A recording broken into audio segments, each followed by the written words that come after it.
We have mics. The mics are up in the back. Aye. There's one up for questions. There's a microphone in the back for people. Yes. Yes.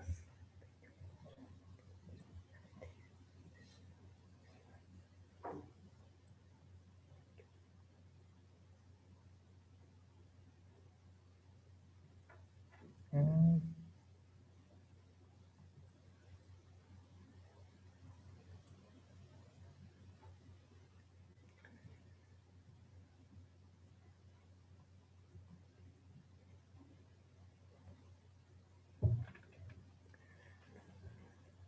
thank you, everyone, for being so quiet. You know, we'll start in one moment. I think we're gonna let a few more people get on, but we do have already quite a few participants that have logged on. So in just one moment. For the people that are here with us, during the Q&A, there's a microphone in the back for everyone to use. I would just ask that you not get too close to the microphone and to keep your mask on when in front of the microphone, and in fact, while you're sitting here. The only reason we're not having water, for those who are in attendance at St. Leon, is because our Chief Medical Officer, Dr. Harach, has asked that we not create more opportunity for people to lower their masks. Otherwise, we had some ideas about refreshments next time. Okay. Welcome to this evening's discussion with Tatul Hagopian. Thank you for all who are in attendance at St. Leon. Likewise, thank you to all who are attending via Zoom. For me, it's very special to be here at St. Leon for an event after 1 year. Our last event was a screening of Motherland, which is a short documentary about the women of Artsakh who put themselves at risk, demining devices for the Halo Trust and breaking stereotypes. It included a discussion with filmmaker Jesse Sursuryan and activist Maro Matosyan, who's the executive director of the Women's Support Center. 1 year later, we continue where we left off, but under very different circumstances, with author and journalist Tatul Hagopian, who introduced his just released publication, Valley of Death, a 44-day catastrophe. Tatul is the coordinator of the Ani Armenian Research Center, which studies contemporary Armenian issues. Tatul has authored Armenians and Turks, which was published in English, Eastern Armenian, and Western Armenian, and is dedicated to Artsakh Shahinyan, who defended the homeland at the Battle of Sardarabad. We all have a special relationship, or many at St. Leon have a special relationship with the Shahinyan family, as 3 of Artsakh's grandchildren are members of our parish at St. Leon, Sandra, Paul, and Armen. He also authored the Karabakh Diary, which has been translated to English, Russian, Turkish, and Arabic.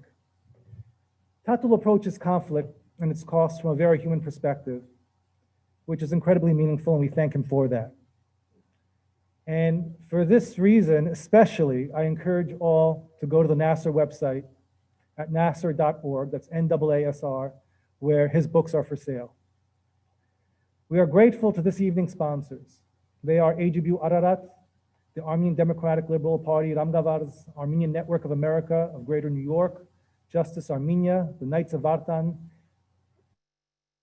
and the Bakaduni Lodge, and Nasser and the Kalus Gulbenkian Foundation Lecture Series on Contemporary Armenian Issues, and St. Leon Armenian Church. We're also very thankful to Andre Farah for all his help.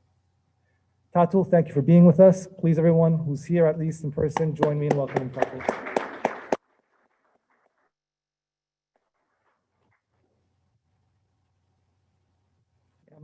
Thank you, Ara, and thank you being here today. And my special thanks to the organizations Ara mentioned who jointly sponsored this event. I will be very short and will leave more time for Q&A. In order to understand why the war started, why we had a war last year, we should go to the history, the Armenian-Azerbaijani history and the clashes.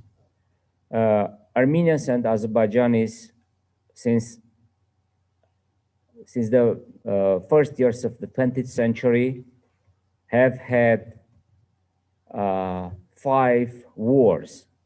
First time in 1905-06, which called Armenian-Tatar clashes. The second one, that was the time when Armenians and Azerbaijanis and today's Armenian, today's Azerbaijan was part of the Romanov-Russian Empire. The second time, during the short-lived Armenia's and Azerbaijan's Republic time, we had wars for Zangezur, for Nakhichevan, for Artsakh, and for other several territories. At that time, as you know, Karabakh became part of Soviet Azerbaijan, and that was the zero-sum game. And Armenians waited for more than 70 years, and when the time has come, they started a movement claiming Nagorno-Karabakh Autonomous Oblast, 4.4 square thousand kilometers, to be with Soviet Armenia. Azerbaijanis and Moscow, at that time, as we know, that was the last years of the Soviet Union, when the Soviet Empire was in agony. And Azerbaijanis and Moscow said no. The war started in 1991. We, Armenians, won that war, and we controlled not only 4.4 thousand square kilometers Nagorno-Karabakh Autonomous Oblast, but also 7 adjacent territories. And that was a zero-sum game again, because Armenians were victorious party and Azerbaijanis were the losers. And last year, we had a new war, which was again zero-sum game, because Azerbaijanis conquered all the territories which was under Armenian control since 1994 May ceasefire, but also they occupied Hadrut region, which historically probably for more than 2,000 years were only Armenians, and only Armenians lived there. Also, Azerbaijanis seized historical Shushi. Again, this was the zero-sum game, as I said. So I think that we will have new war, because if we want to have a peace in our region, to have Armenian, Azerbaijani, some kind of not coexistence, but some kind of, as a neighbors. So we need a balanced solution, and this time this is not a balanced solution. What time when the next war will start, we don't know, but for sure Armenians will not accept this defeat. Why Azerbaijan started a war? I think Azerbaijan has 3 options. First option, to say that, yes, we are okay with status quo, which is not, we understand that it was not possible, yeah? To say that, yes, we accept that we lost Nagorno-Karabakh autonomous oblast, but also seven adjacent territories. This is the one option, which is we understand that it was not acceptable for Azerbaijan. The second option is to continue negotiation process, which started since 1992. And the third option, to start a war. This disastrous government, elected disastrous government led by Nikol Pashinyan, did everything for Azerbaijan to start a war as soon as possible. We said that Nagorno-Karabakh is part of Armenia. We said that there is no paper in the on the table. We said that Nagorno-Karabakh should be part of the negotiation process. So we left no choice for Azerbaijan, and they started a war. They started a war and they won the war. This is very simple. Of course, we understand that Azerbaijan will not accept the status quo. But we have a chance to solve the problem, and we had several chances since 1997. But we wanted not what we need, but what we desired. And we say that if Azerbaijan starts a war, we will have new territories. You remember Armenia's former defense minister said. We said that we can preserve the status quo forever, etc., etc. Why we lose the war? We lose the war because since 1994, Azerbaijan was preparing for this war, and in the morning of 27th of September, we understand that we are not ready for the war. Although everywhere we said that we're the strongest army in our region, and if Azerbaijan starts a war, will liberate several more territories, and will have Kur Araxes, territories. So we were not ready for the war. And during the first 20 minutes, when Azerbaijan started the war, they hit 50% of our artillery. 50% of our artillery. We lost the war because Azerbaijan has friends, but Armenia has not.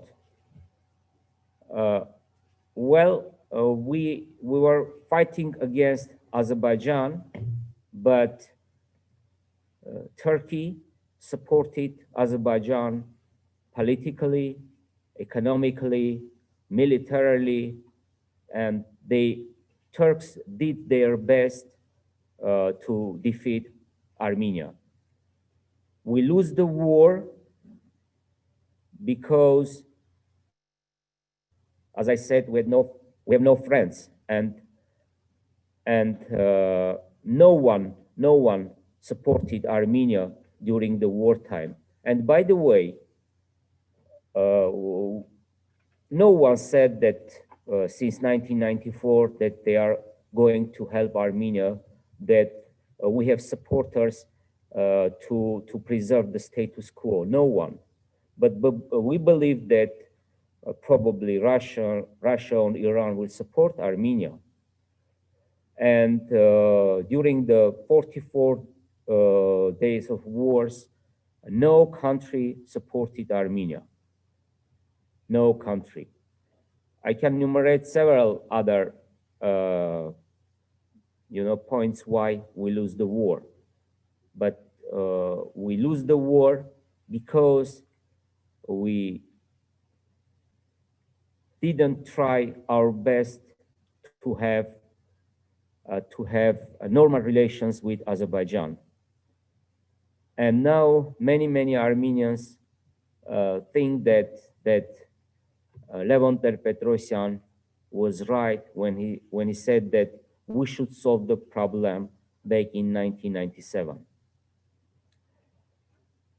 I want to stop here and to open the Q&A.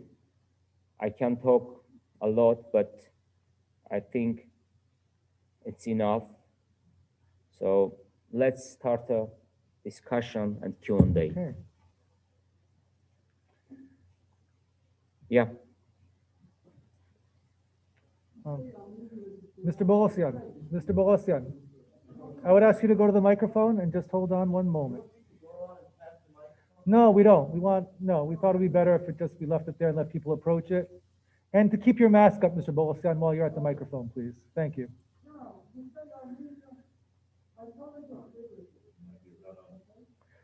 No, it might not be on. Thank you.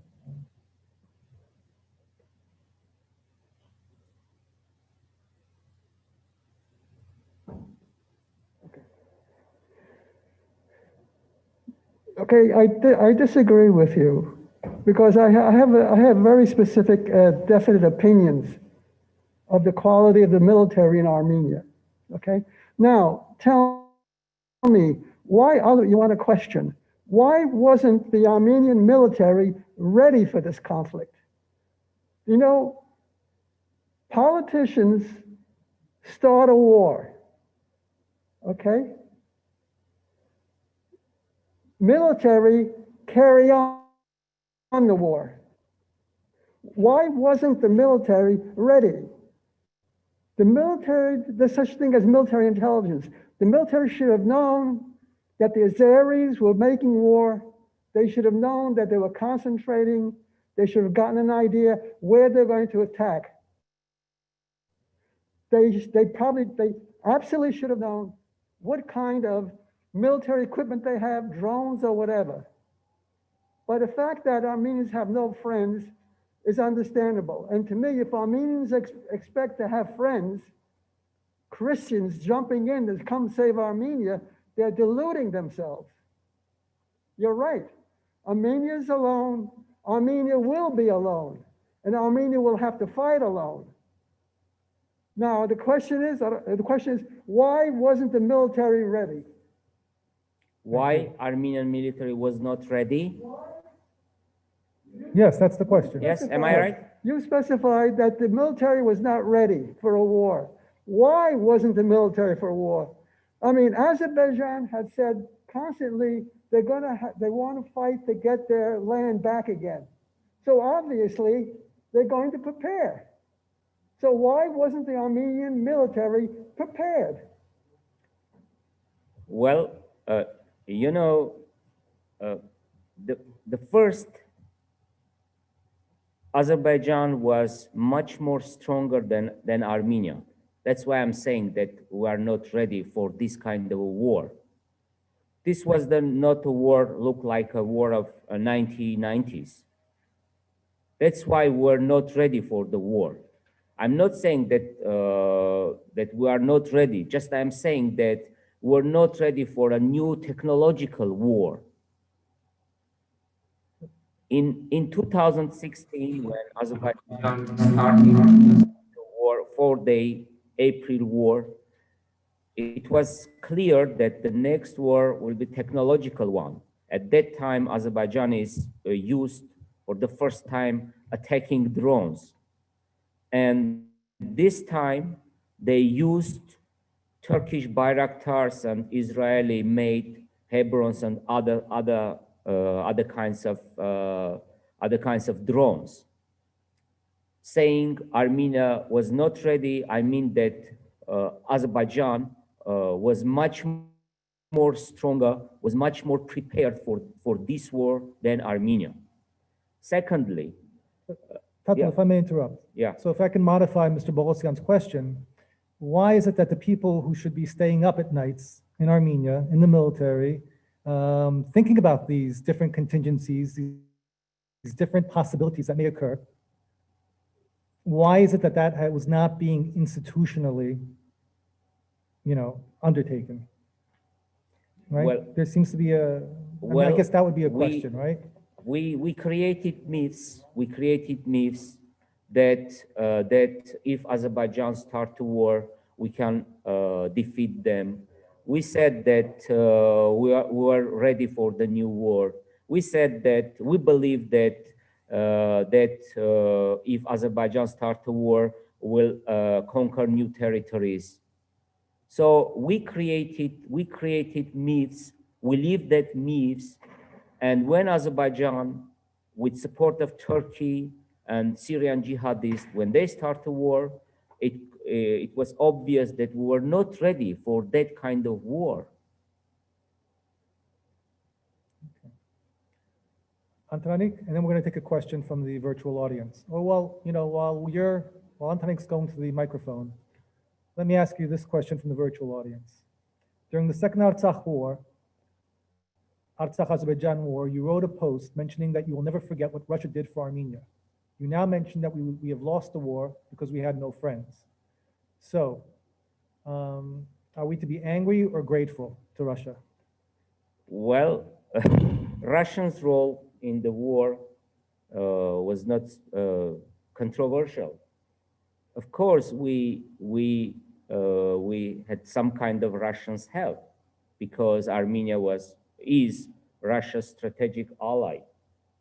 So, but we created the myth that if Azerbaijan start a war, Russians will come and help Armenia. What I said, that even I remember the day when that post, it was the 6th of October, when the first time Russians negotiated and Russians tried to persuade Armenian side to have some kind of document to implement Lavrov plan and to end the war. But Armenia says that no, we will continue the war and we lose the war. Yes, thank you for your presentation, Tatul. A couple points I'd like to take issue with and hear your comments on. The first is about how this war came about. I don't want to minimize the mistakes or shortcomings of the Armenian approach.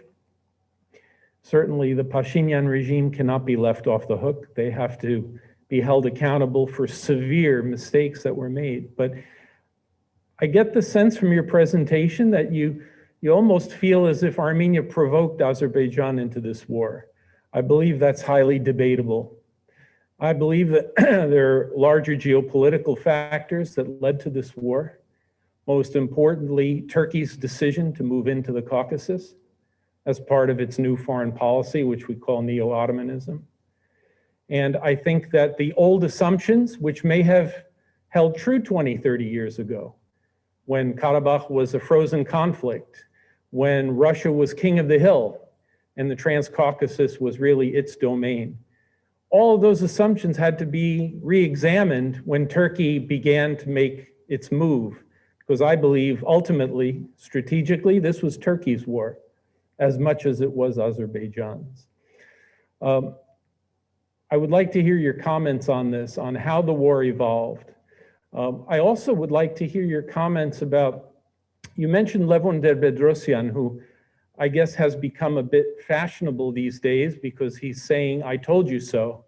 We could have made a deal 25 years ago and we didn't.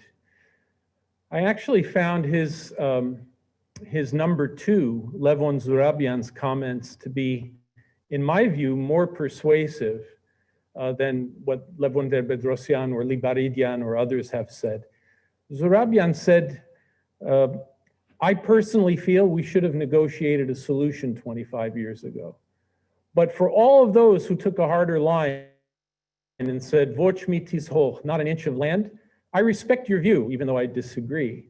The problem is that we didn't develop a foreign policy or a defense strategy around that and create actual defense mechanisms for not an inch of land.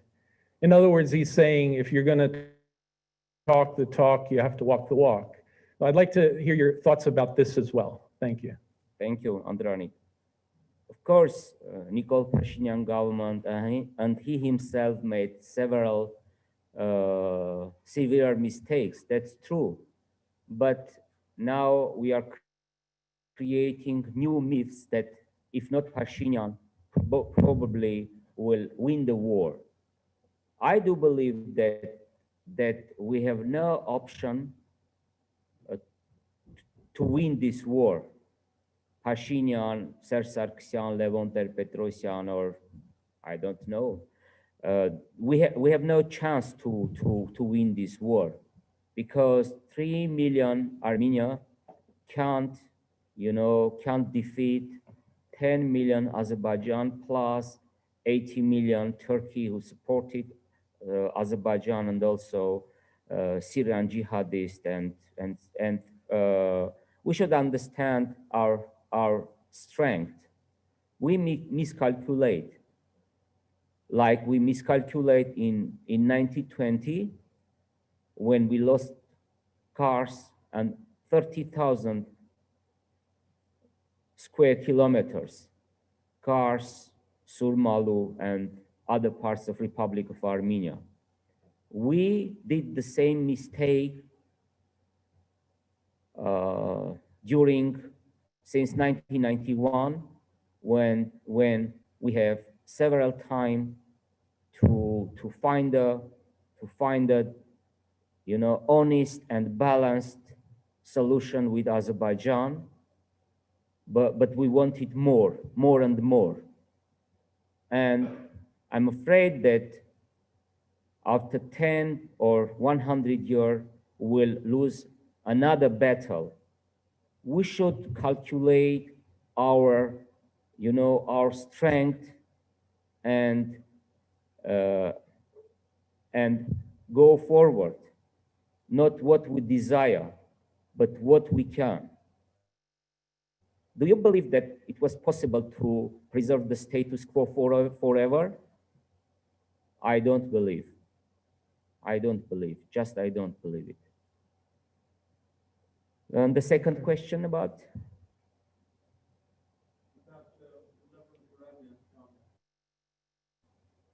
He said what? I'm sorry? You have to choose.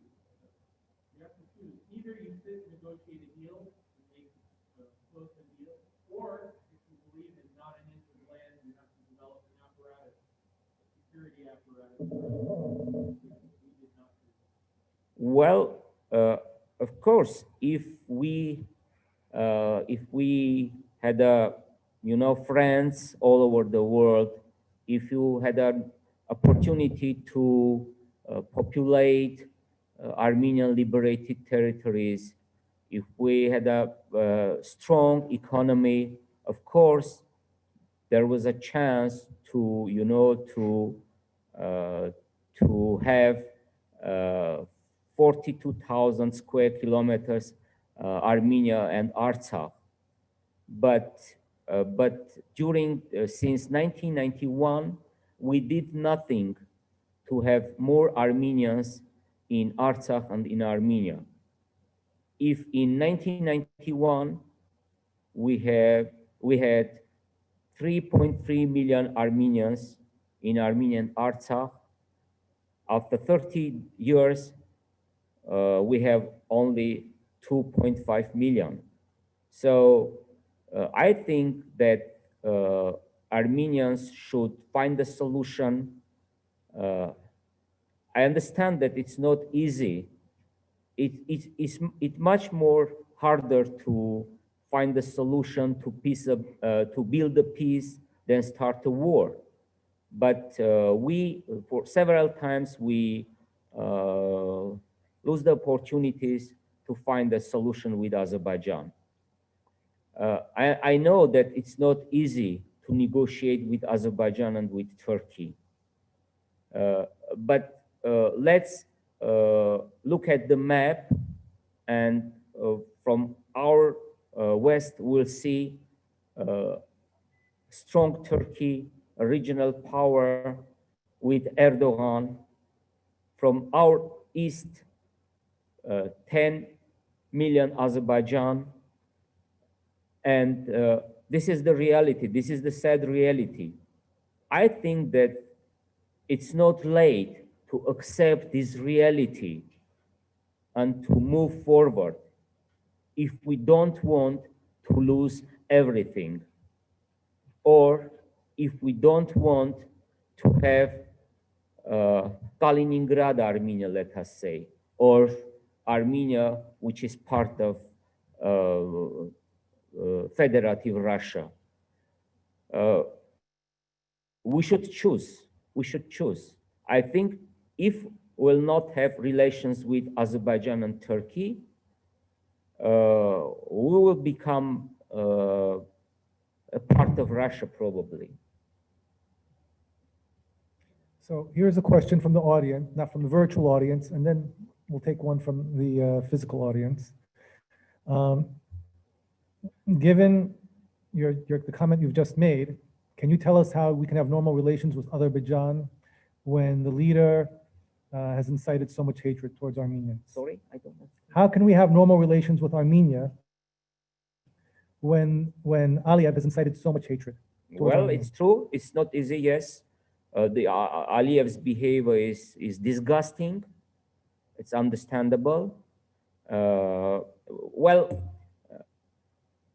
Since 1997, in some way, I've connections and talks with my Azeri colleagues.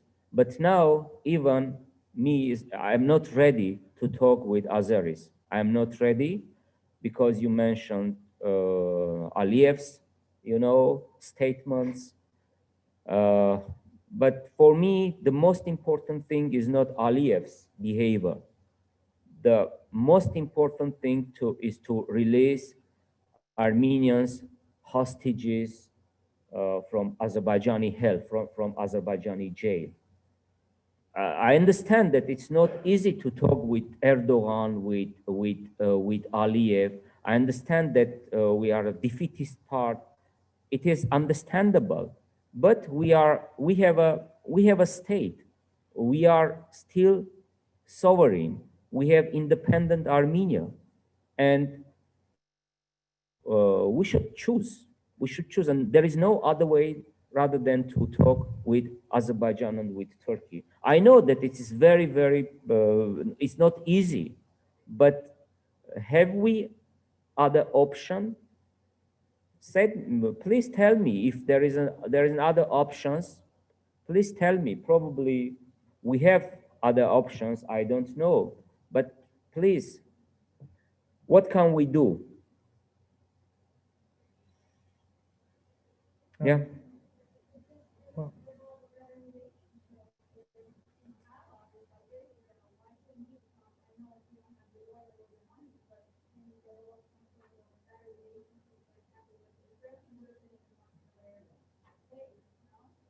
So Armenia should diplomacy. develop relations with Israel.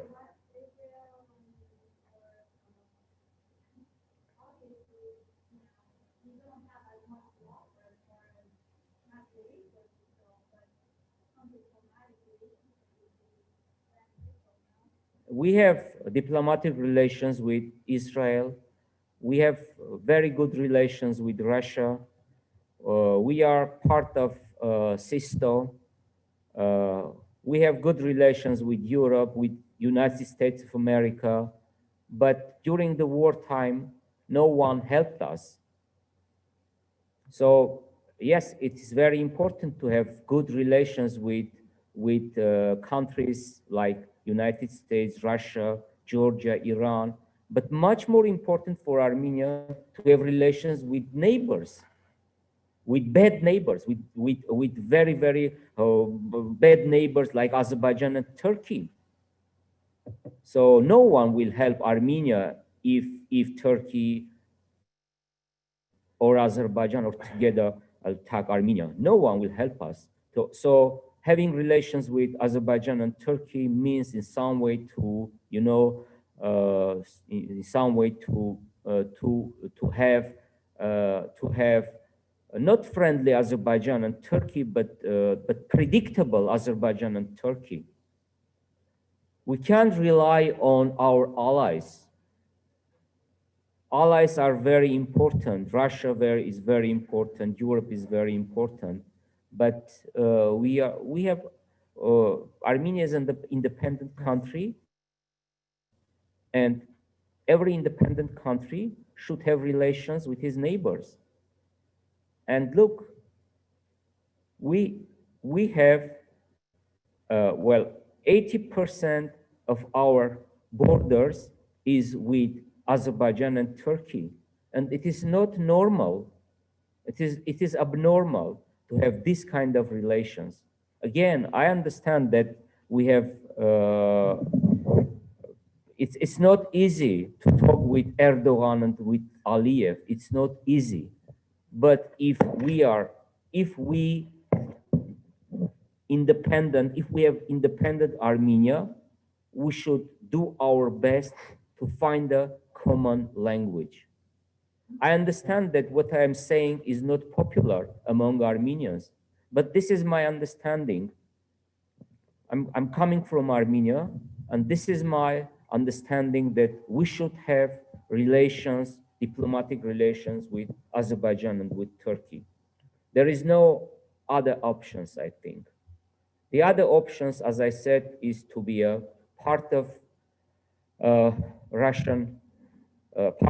Russia as during 70 years of Soviet time.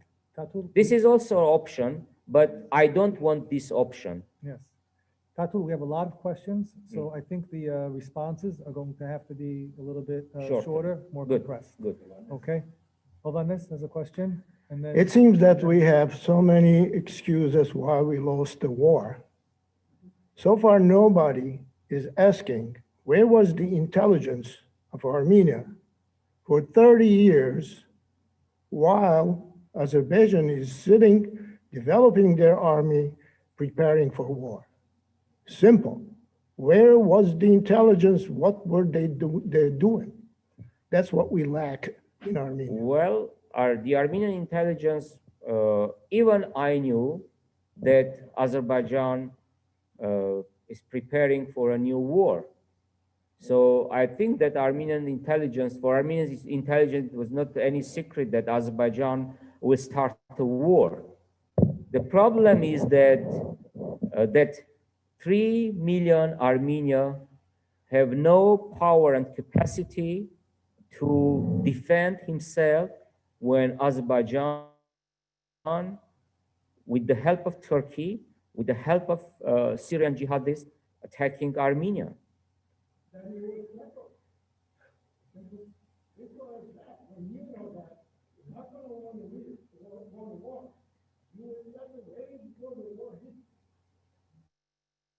Look, can Cuba occupy United States of America? I think he agrees with you, Hi, Tatul. Thank you. Hi, Harun. Thank you for coming all the way from Armenia to speak with us and share all your views as a war reporter, as an investigative reporter and analyst. I have a question about which has been raised a lot recently from many sources. Did Armenia really use its entire capacity of war-related capacity, military capacity, and everything related to this effort in the 44 days? And by that, I mean, there were several declarations on the on the highest levels that this is a patriotic war. And the last patriotic war that Armenia fought, more than half the population fought that war. And we had 300,000 dead at that war when Armenia was only less than 1 million. So given that background and history, did we really use our entire capacity? And the second question is, I understand all the reasons you mentioned why we could not have won this war, but was there a chance that it could have ended differently, not as bad as it has ended, and how? Yes. Let me start from the second question. Yes, Harut, we had a chance to stop the war, probably 4th or 5th of October, if we accept the Lavrov plan. We had an opportunity to stop the war, and much more acceptable solution in mid of October, when again Russians said that Lavrov plan is ready. 19th of October, we had another opportunity, but the Armenian government probably believed that in some day we'll have breakthrough, and everyone waited for the breakthrough.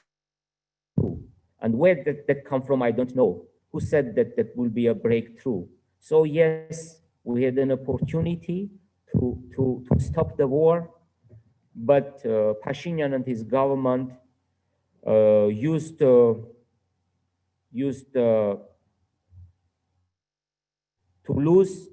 lose territory with 5,000 deaths and with fight against Azerbaijan. That was the disastrous decision. That was the disastrous decision. Did we use our entire capacity? Yes, I think we used our entire capacity. I think that, of course, there was disastrous mistakes, you know, mobilization, why we let the civil population leave Nagorno-Karabakh in the first days of the war. Then why we allow, in the second week, allow the population, not only women and children, to leave the territory of Nagorno-Karabakh. Yes, we had several severe, mistakes, but I think that we have no chance to win this war. We lose the war before it started. We lose the war before it started. We had an opportunity, we had the chances to have to find a solution with Azerbaijan in 1997, in 2001, in 2007 probably, in 2011, but we did not do our best to build a peace with Azerbaijan. Okay, but I'm going to ask, we've had questions coming from the audience also, that we have not built, we did not take advantage of, let me say it this way. Were there opportunities? You must also think that there were opportunities to build bridges with Azerbaijan and build peace with Azerbaijan, which we did not take advantage of. And that the Azerbaijanis and the Aliyev government was a willing partner in this peace bridge building opportunities.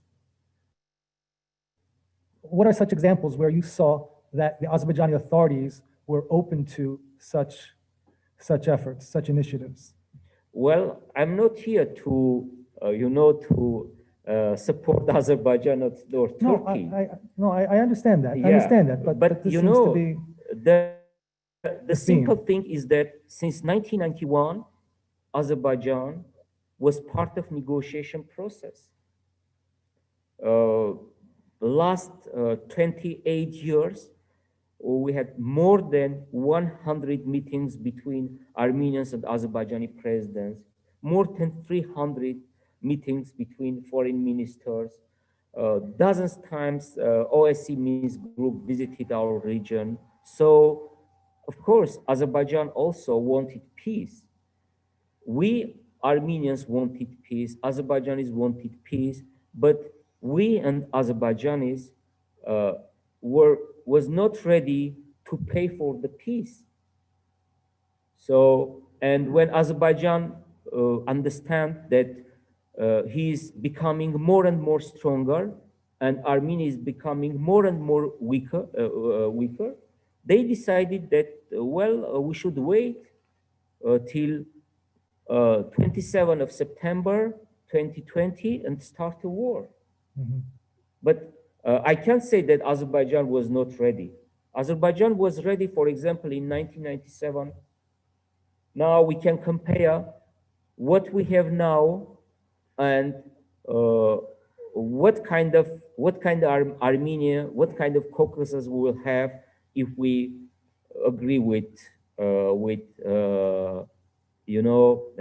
the solution brought by OSCE Minsk group back in 1997 or in 1998 or 2001. We believe that we can preserve the status quo, and our calculation was wrong, was disastrous, as our calculation was wrong and disastrous back in 1920, when we had a chance to talk with Kemalists, but we preferred to have in our hands sever solution, which said that we'll have 160,000 square kilometers Armenia, but we lose all the territories, and Armenia became part of Soviet Union. This is the reality. Personally, I would like to have greatest Armenia, which stretches from Baku to Istanbul, from Black Sea to Arabian deserts. But is it possible that 3 million Armenians have that kind of Armenia? I believe that it's not possible. One more question from the audience, because we are in the virtual Yeah. audience, because I can't even tell you how many questions we have coming in. There's like 30, 40 questions. But there was one recurring theme, and that theme is that could Russia have stopped the war from ever have occurring? If it stopped the war on November 9th, could it have stopped it on September 27th? And let me just modify that. What do you think would have had to have been a little bit different for Russia to stop the war on September 27th or prevent it from occurring? Let me go back to 2016 when Azerbaijan started a 4-day war. Actually, it was not a 4-day war. It was a 12-hour war when Azerbaijan started a, offensive, and they occupied 2 portions of tiny territories in the north and the south, and Russia stopped the war. Although we created a myth, as we created many myths that Russians didn't allow us to go forward and to occupy or to liberate more territories. Yes, Russians, if we back to 2015, for the first time, Russians clearly told Mr. Sargsyan that this status quo is not acceptable for Armenia, and you should do something. That's why appeared the Lavrov plan or Russian plan. Serge Sargsyan several times said that we are ready to withdraw from 7 adjacent territories, but we didn't. And if we accept the Lavrov plan, for example, in first days of October, we'll have another picture, as I said, at least uh, the Nagorno-Karabakh Autonomous Oblast, 4.4 square kilometers. I'm sure that would be a, under the control of Armenia, let us say. And of course, the problem is, of Shushi was the key issue. But we say no to Russian plans for 3-4 times, and we stopped the war when we lost everything. So yes, we had the chances to stop the war probably in the first week of the war. But Nikol Pashinyan and his team made a disastrous decision to continue the war.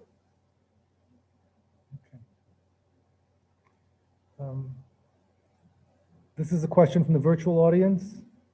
I don't understand that during the 44 days of the war, not one Armenian journalist or Armenian media told the truth. Why was that? Yes, the government was deceiving us, but the actual journalists that were at the war zones didn't tell the truth either. Why was it like this? Let's Yeah. end it there. Thank you. Well, of course, we tried in some way to tell Armenians in Armenia and all over the world that what the propaganda, Armenian propaganda is saying is not true, but it was not easy for us to report what's going on in Nagorno-Karabakh because at that time there was a martial law and Armenian Facebook Republic also, didn't allow us to tell the truth. Several times I myself tried to tell the truth that we are losing. The fourth day of the war for me was obvious that we are losing the war and we should stop the war. But at that time it was not easy. Yes, we had a very bad work. I myself, as I said, I tried, but it was not easy when everyone says that we are winning, we will win, and the journalist says that we are losing. And for the first time, when I openly and clearly said that I have a Facebook status saying that we are losing the war, I received more than 3,000,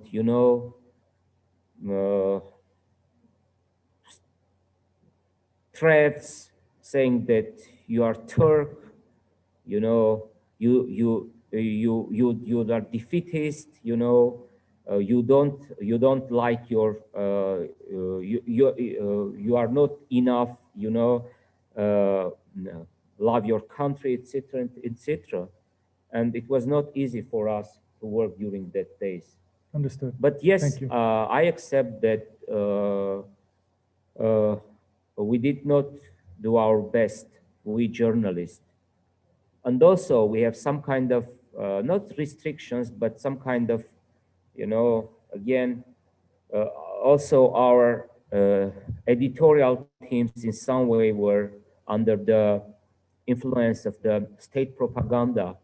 And for me, also was not easy to persuade our editorial team that we are losing the war. Everyone believes the lies coming from state propaganda, but not the journalist. It's journalist who is working in Nagorno-Karabakh. Thank you, Tatul. Thank you. A question from the back. Thank you. By the way, I'm going to repeat your question, so if you can keep it short. Okay. Because I'm going to repeat it because the people from the virtual world are having difficulty hearing. I the wanted questions just to ask about the sentiment in Artsakh, and we have like news or somewhat we follow the news, from Armenia, in Armenia, what happens. but I have very little information about what exactly is happening now in Artsakh, what the people are thinking, what's the political situation there, and also we all blame Nicole Pashinyan and probably like Artsakh's population too, and rightfully so. But what is the sentiment towards Armenian people? How Artsakhis feel about Armenia and vice versa? And if there are any, like, what has changed from, pre-war era? Was there a change in the mood, in attitude, in something? So if you can elaborate. So the question is, what is the Yes, I sentiment? understand, Yes, yeah. but the people in the virtual audience are not hearing him as well. So Yeah. I'm going to repeat the question for I those see. people. So the question was, what is the sentiment in Artsakh? What is happening there? What is the sentiment of Artsakhis towards Armenia, and vice versa? How's that changed? Honestly, last time I was in Artsakh, 12th of November, and from that time I never visited Artsakh. I don't know why, but for me it's not easy to travel Artsakh, but of course I will travel in coming weeks. What is happening now in Artsakh? The atmosphere is very tense. It's tense because we lose the war, and Artsakhi's probably think that Armenians in Armenia do not did their best to protect Artsakh.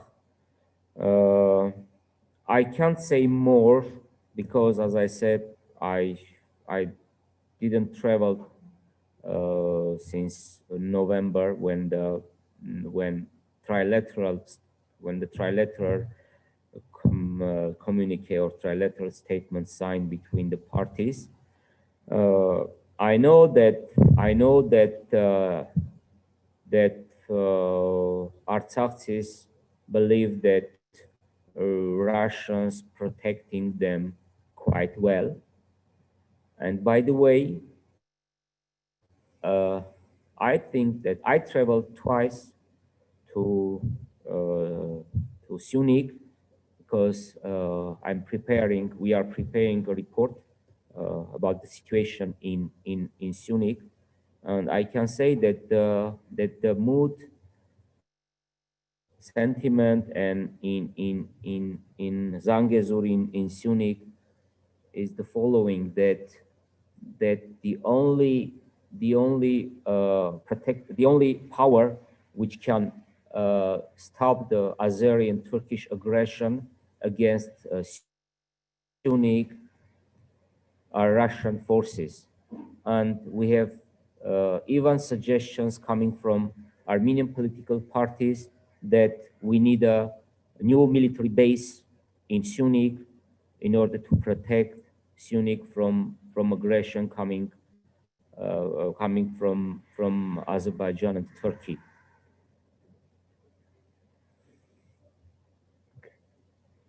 Kenny? Thank you, Tatul.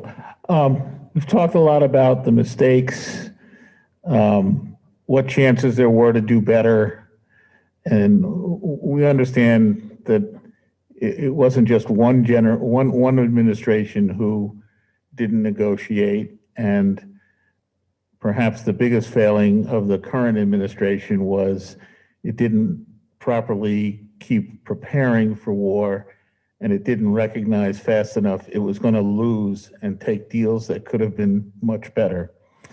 But my question to you is not to continue to discuss the past. What advice do you have to the people in the diaspora as to what we can do or what we should be doing to try and help Armenia's current situation and Karabakh's current situation? Should you repeat the question? No, it seems that the situation has corrected itself. I've received other Yeah. messages, so I don't. Good. You can just answer the question. Well, honestly, I believe that 50% 50-50. The situation is 50-50. we lose Artsakh, but it's up to us, and we have time, and I think we have abilities and capacities to have Artsakh as Armenian Artsakh, let us say. We have a chance. If we do nothing in coming weeks, coming years, we will lose everything. So, but if we do our best, probably we can have tiny but Armenian Artsakh. So everyone should do their best. And thank you for the Armenians, especially United American Armenians, who supported Armenia during the wartime. So if we want Artsakh to be Armenian, you should continue to support. So we have 5-year period, at least 5-year period, to help Artsakh, to help Armenia not to lose the 50% of Artsakh.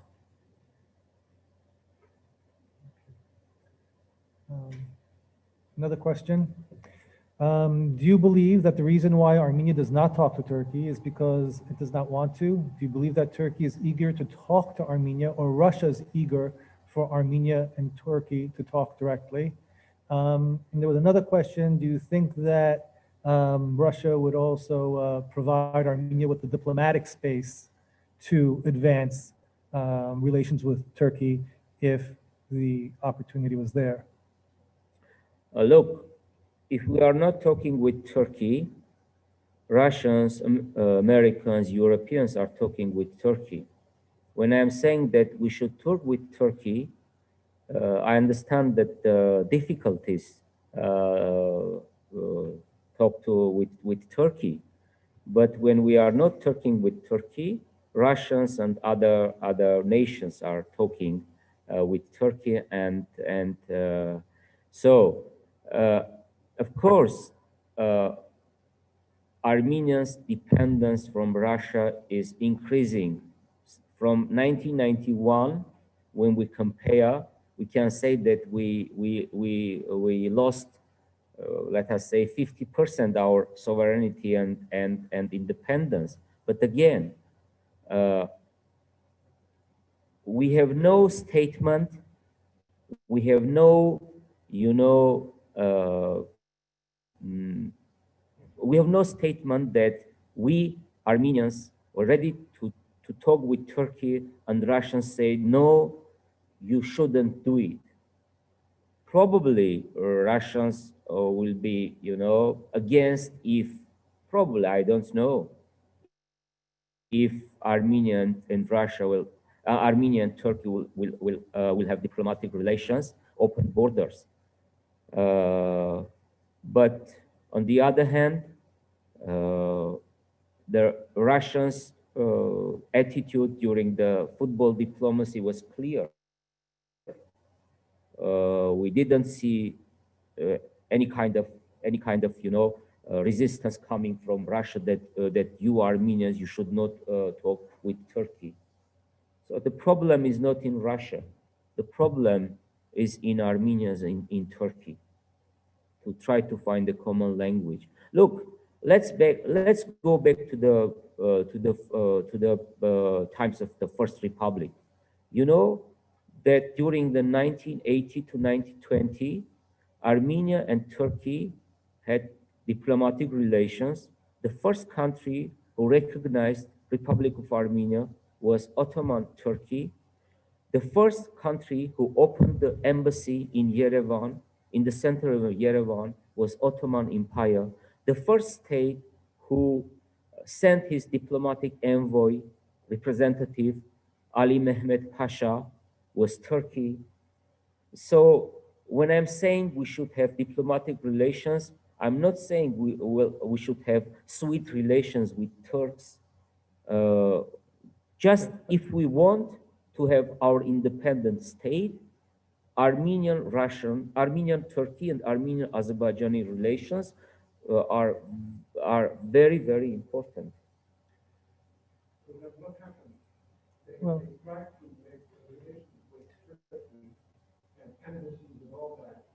what was the end result? Turkey wanted to do something else and not have any negotiations or any relations. Well, we can look. Marina. Example, but what happens, even if they did it now, it's the same thing. They have a one, I'm sorry, please tell me other options. What we should do. What we should do. okay, I said your option, but you have an example of what happens when that option is taken. So what we should do, Well, we should do. Well, Vaginag, I would say that the past doesn't necessarily repeat itself, doesn't have to repeat itself. I would say to Tatul that the embassy openings and so on was during the period after 1918, After Armenian genocide. after the genocide, After but 3 years before of the genocide. but before the Kemalists came into power. Yes. So it's the same government, that interim regime in Constantinople that was also trying and had trials for the perpetrators of the genocide. Yes. It was a unique period in time. Yeah. And we just have to be mindful of that, right? But I think what Tatul has been saying and is getting at in many ways is that somehow we do have to overcome the legacy of the past, right? There's no doubt that it's with us. If it were not for the genocide, and I think Henry Theriault has come commenting on this several times in recent talks, that we would have a very different Armenia, correct? We'd have an Armenia with, 18 million, population of 18 million, perhaps, right? So what the genocide did was really crippled our ability to advance and to preserve our interests in 2020, not only 1915, 1960, 2020. But nonetheless, we have to somehow deal and find opportunities where we can. The Karabakh issue also seems to be, and also can be looked at in a colonial context, right? I think in 1905, when things started to go very bad, my understanding is that it was incited by the Tsarist authorities to prevent inter-ethnic, nation building amongst the Transcaucasian nationalities, right? Right. So to what extent do we see that repeating itself? Well, it's not easy to answer the question, but just for me, it's just simple. We should look at the map and to understand we have no other option. No other option. We can't create any Armenia which is not in the Caucasus. We have no other option. So I have not a good feeling or some kind of feeling that Turks are good, Azerbaijanis are good. This is tragic reality that we have Armenia between Turkey and Azerbaijan. And what we should do, I'm a resident of Republic of Armenia. What we should do, from my perspective, I'm coming from Armenia. My perspective is that we should have diplomatic relations with Turkey, and having diplomatic relations with Turkey and Azerbaijan is also not only this is not only diplomacy, but it's a security issue. Armenia will be much more secure if we will have relations with Azerbaijan and Turkey. This is my understanding, but you can other options, you can other approaches.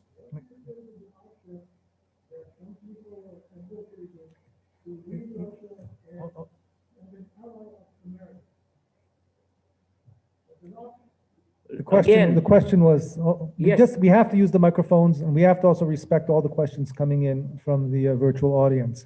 But this question was, some have advanced, and in fact, I think Hagopian was speaking yesterday in Central Jersey, and based on the interview I saw with Vartan Abdo and Hagopian, his view is that Armenia needs to move closer and align itself with the West, the United States, because Russia did not demonstrate itself to be a reliable ally during this last war.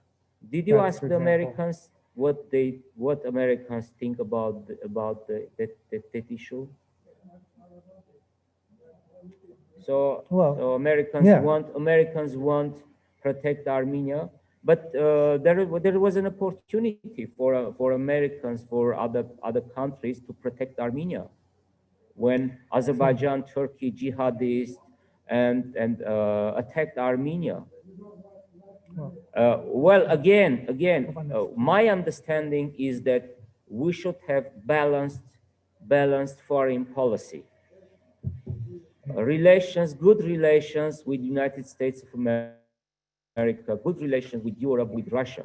But Russia is very close. And this is another reality.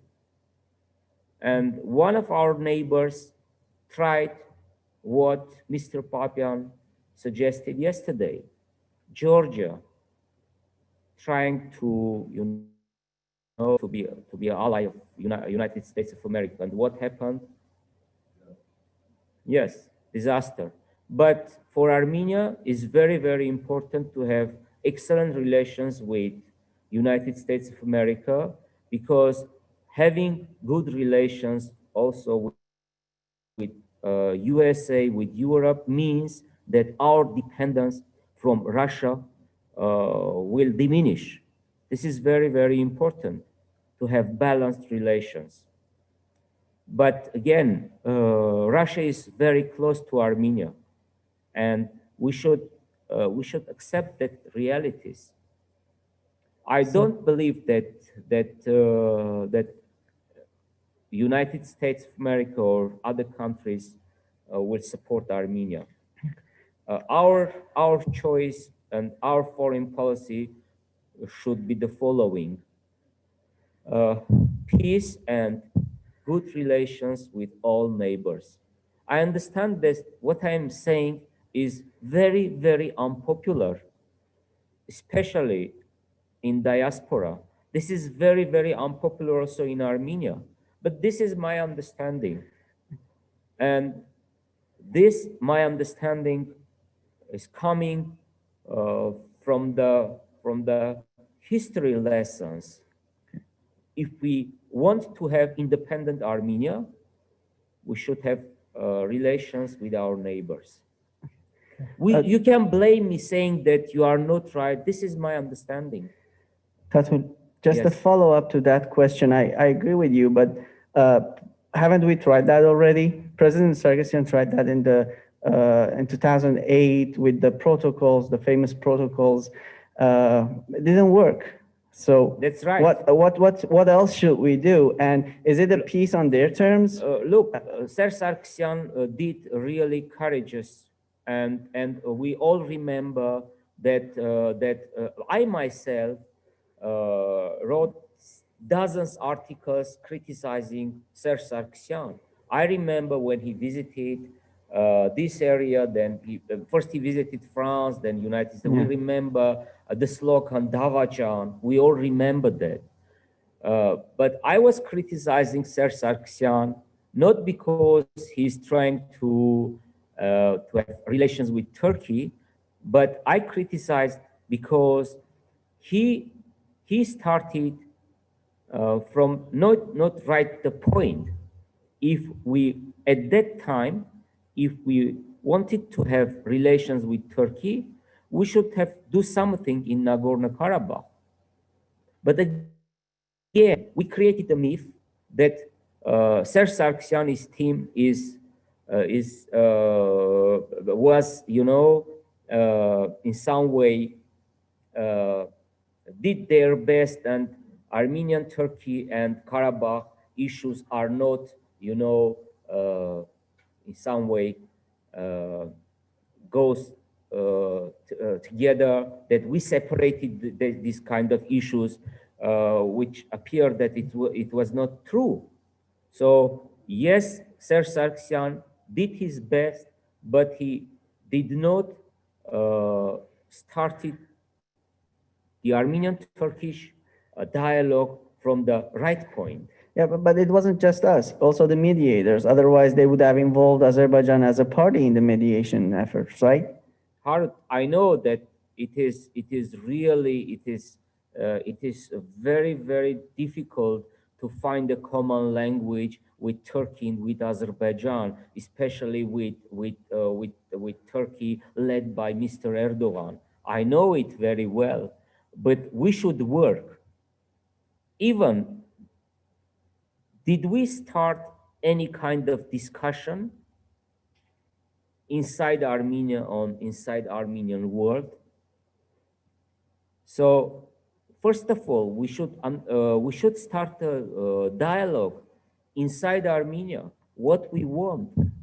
Tatul? Otherwise, there is an option there that will be part of, in some status, part of Russia.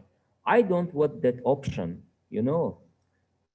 Tatul, one of the questions came in that, is there a political force in Armenia now that is looking to talk to neighbors and pursue regional trade and other such policies? Unfortunately, now when there is a chance that then the communications will work, new opportunities. Now the Armenian populist government is doing nothing to have relations with Azerbaijan and with Turkey, because they are populist, and I know that there is some kind of negotiation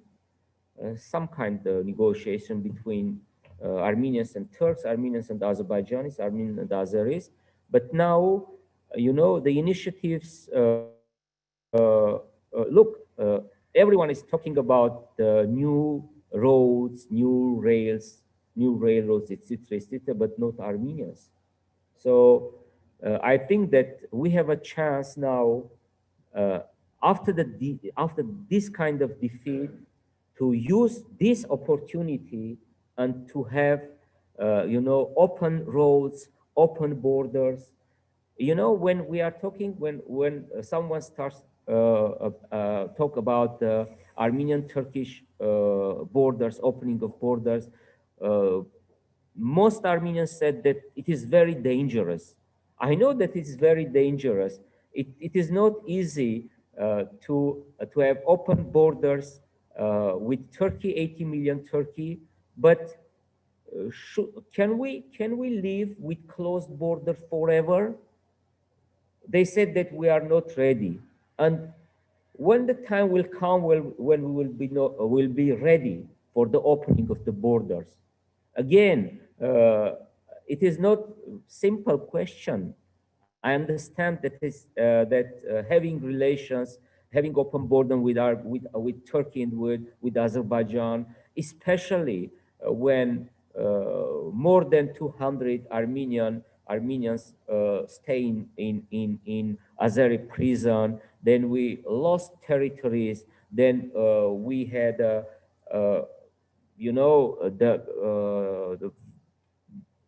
dramatic and defeat in Karabakh war, and after 1920. I understand this all complex of issues, but again, there is no other option.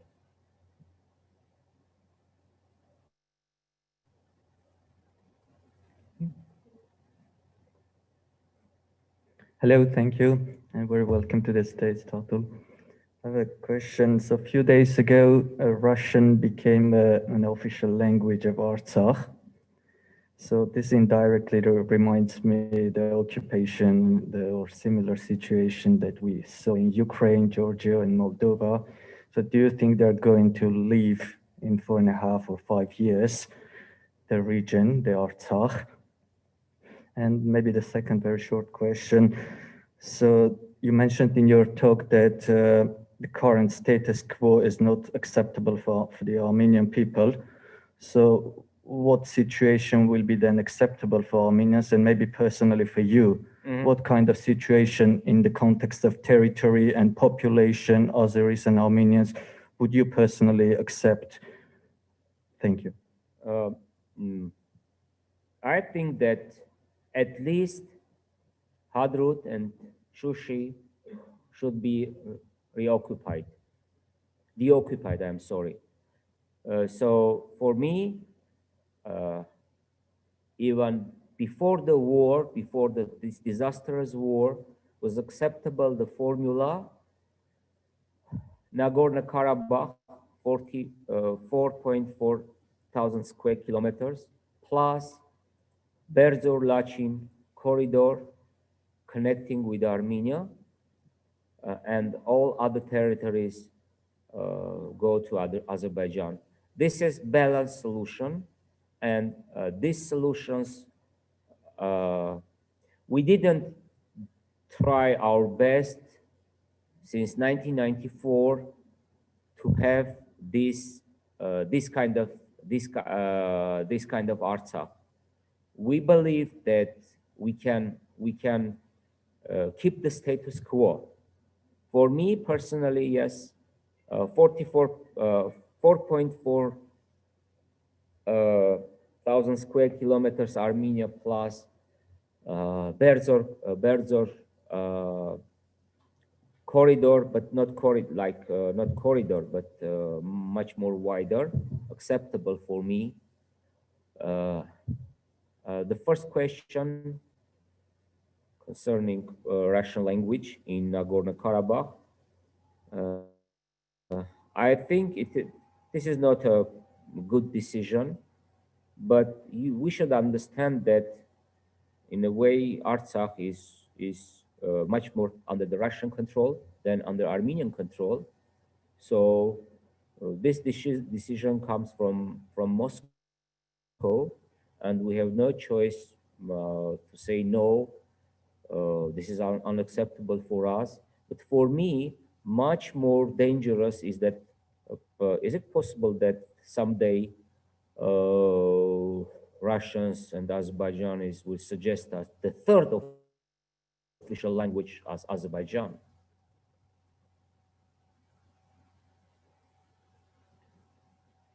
Please. Hi, thank you, first of all, for coming and for all your work. I think we focused a lot on what has happened and what we did wrong, and I want us to focus a little bit what's in the future. You mentioned perhaps we have a chance in the next 5 years to do something to turn this a little bit around. And I would like to hear what are like 3 or 5 things that are absolute must-haves that need to happen.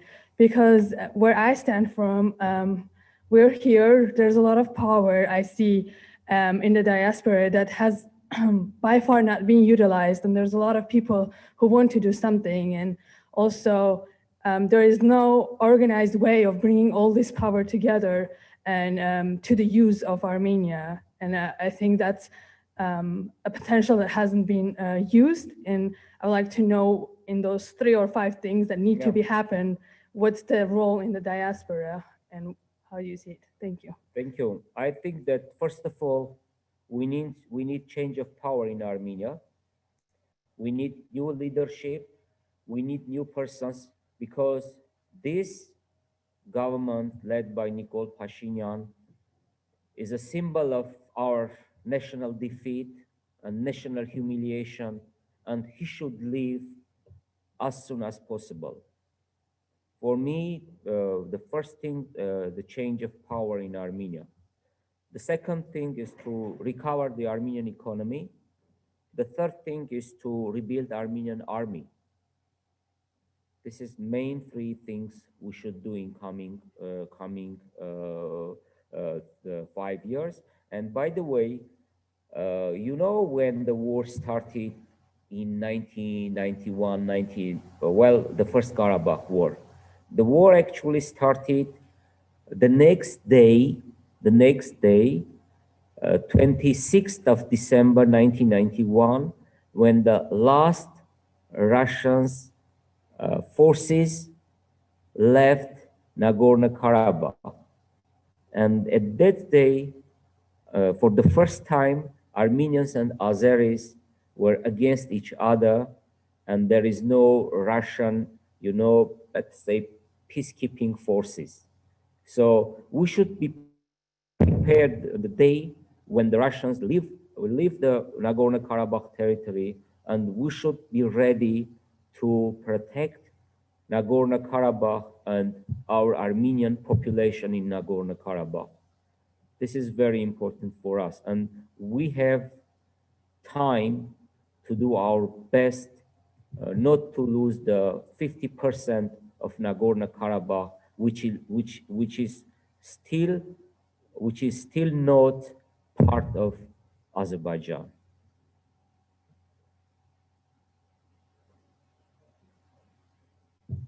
Please, Nuray. We also have a question from the virtual audience asking about to what extent should we have recognizing Karabakh's independence and sovereignty a priority? And how do we, I guess, as part of that, how do we make Karabakh less isolated? Well, I think this time, this government can't recognize Nagorno-Karabakh. It is not a wise decision to recognize Nagorno-Karabakh. For me, much more important to have more and more Armenians living in Nagorno-Karabakh. For me, it's much more important.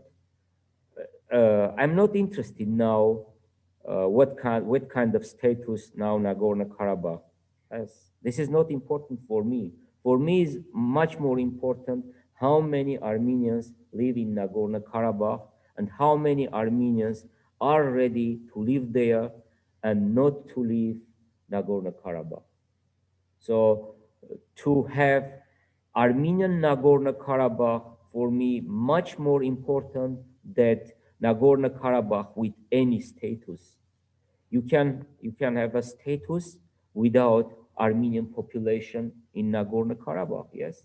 Yes. This is also option. So in coming years, we need to have more and more Armenians, and we should organize events in Nagorno-Karabakh and to keep Nagorno-Karabakh as a part of Republic of Armenia. Although it is not a recognized part of Republic of Armenia, but some ways as a continuation of the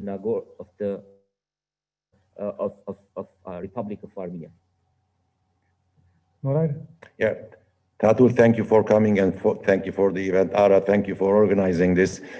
Mr. Hagopian, I happen to agree with a lot of what you're saying and what you said tonight about relationships with the neighbors and all that stuff. But you just said something that kind of worries me a little bit. And you said this government should go. Now, in June, there is an election, right? June 20th. And we hope that the election will take place. And if the same government, the same people, or not totally, they come back to power, are you telling me you have a problem with the constitutional process in the country? I mean, you just said these people should go. Mm-hmm. I mean, how do you approach this as a journalist, as a mature politician? Are you telling that you will not accept the results of the people's votes in June?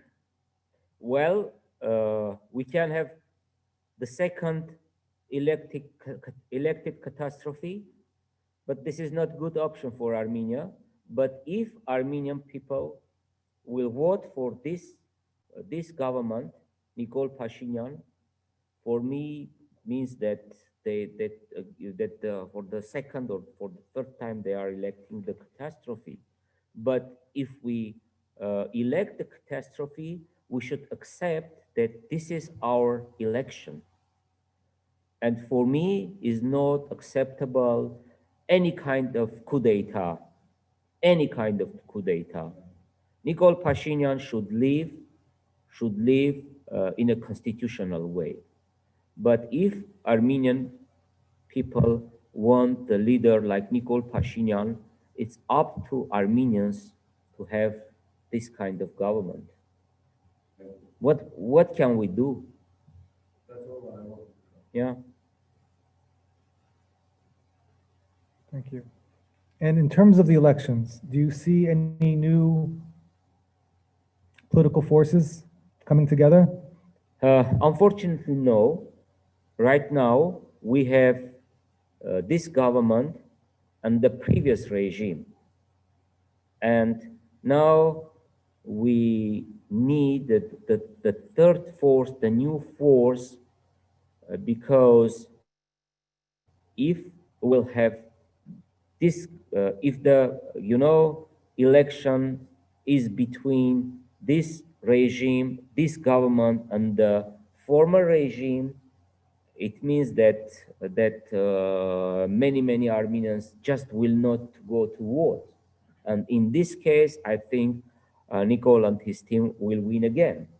But if we have enough time to form or to have, some kind of coalition, but let's wait and to see. According to last,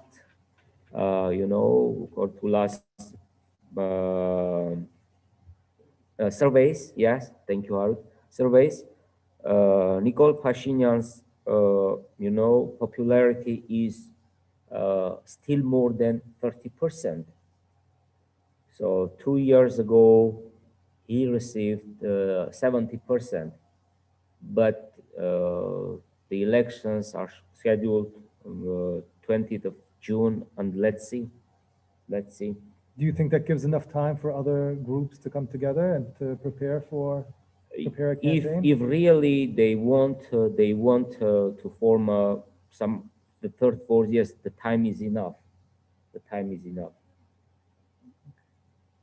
Thank you. I think this has been quite exhausting, and we thank you, Tatul, for all your work. We realize that much of what you're saying is aspirational, and these are not changes and developments you foresee happening within a 60-day, 90-day period. But it sounds like these are discussions which you believe need to occur, that you believe, and frankly, I also think need to occur, so that more options can be developed and thought of. And there should be a comfortable space for people to have these discussions. Yes.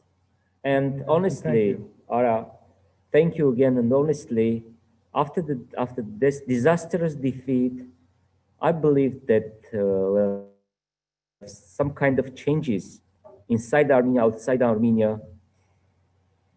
But I understand that we have no changes. So you would think a defeat would then result in more self-examination. Of course, greater self-examination. And I read all the books and newspapers written after the Kars defeat when we lost. This is very important for me. Kars' example is very important for me. And if you read the books by Kajaznuni, by Vratian, by Khatisyan, by Ruben Terminasyan, everywhere you should find the bottom line that we didn't do our best to have normal relations with our neighbors. We desired greater Armenia and we received nothing. And from 1920 to 1924-25, we see this kind of discussions among Armenians. But the discourse was changed, and we started again to have a greater and more greater Armenia. I think there is no Armenian in the world that don't want, Van, Mush, Sebastia part of Armenia.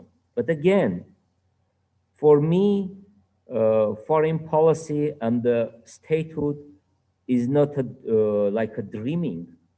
I can dream, but the reality is nothing to do with the dreams. Yes. Tatul, tell us about, we're going to wrap up. Right before we wrap up, tell us about what you're going to be working on, what you plan on working on during the next, 60, 90 days. We started yesterday, and thank you also my good friend Artsakh, and we are yesterday we had meeting in Washington D.C. today here, and thank you again spending this night together. Tomorrow we'll have a presentation in Cleveland, Ohio. Then we'll drive. We are driving. We'll drive from Cleveland to Chicago. We have a meeting with in Chicago. Then probably we don't not yet confirm. Probably well small meeting in Denver or no, but we have confirmed meeting in Las Vegas, 31st of March. Then from Las Vegas we'll drive to LA. Then come back to Fresno, then again LA, and come back, drive back to Washington DC and fly to Yerevan. Yes, Quite but ambitious. from Washington to Yerevan, not driving, of course. Yeah. Qatar Airways. Excellent. And this is a. And tell us, when you return to Armenia, what will you be, are there any projects that you can share with us? I know the Ani Center thank has- you. Now I have at least 2 books I can finish in coming months until the end of the year. I think very interesting and very, good books. The one title is Armenia between 1998 to 2020, and I did a lot of research during the last 20 years, and 95% the book is ready.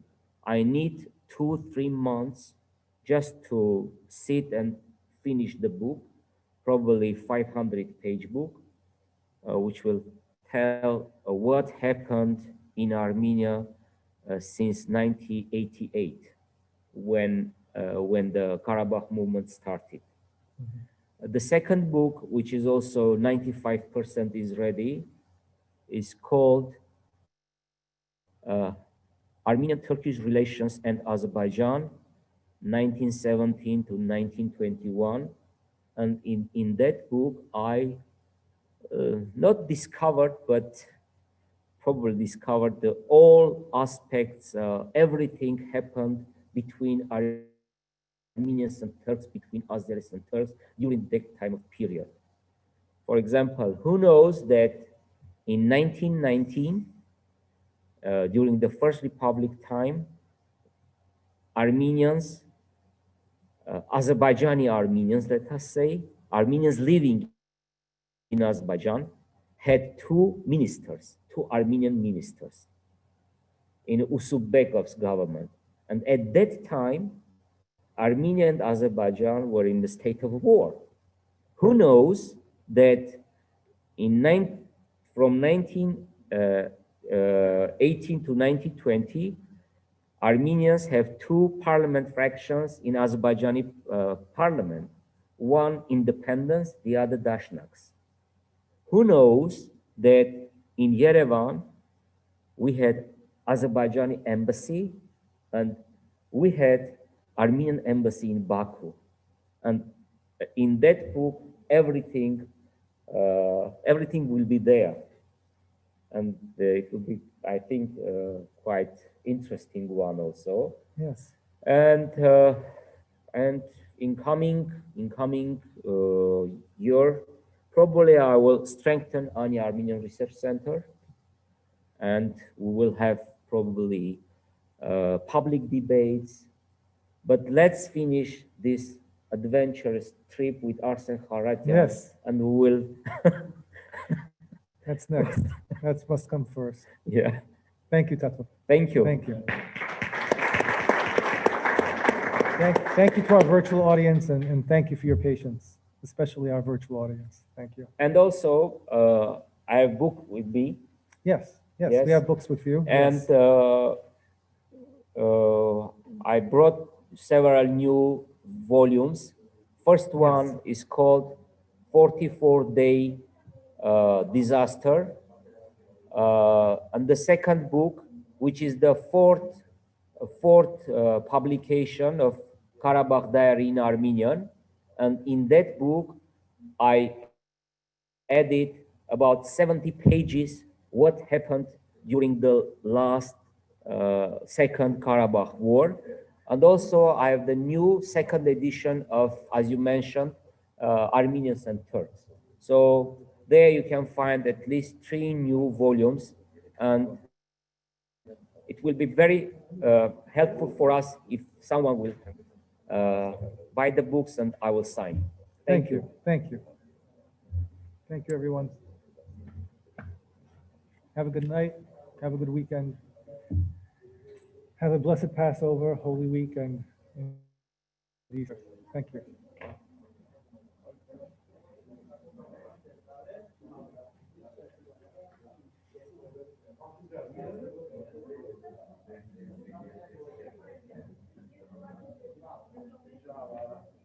Thank you. I just want to, yeah, it's kind of chilly, right? But it feels fresh. It feels good.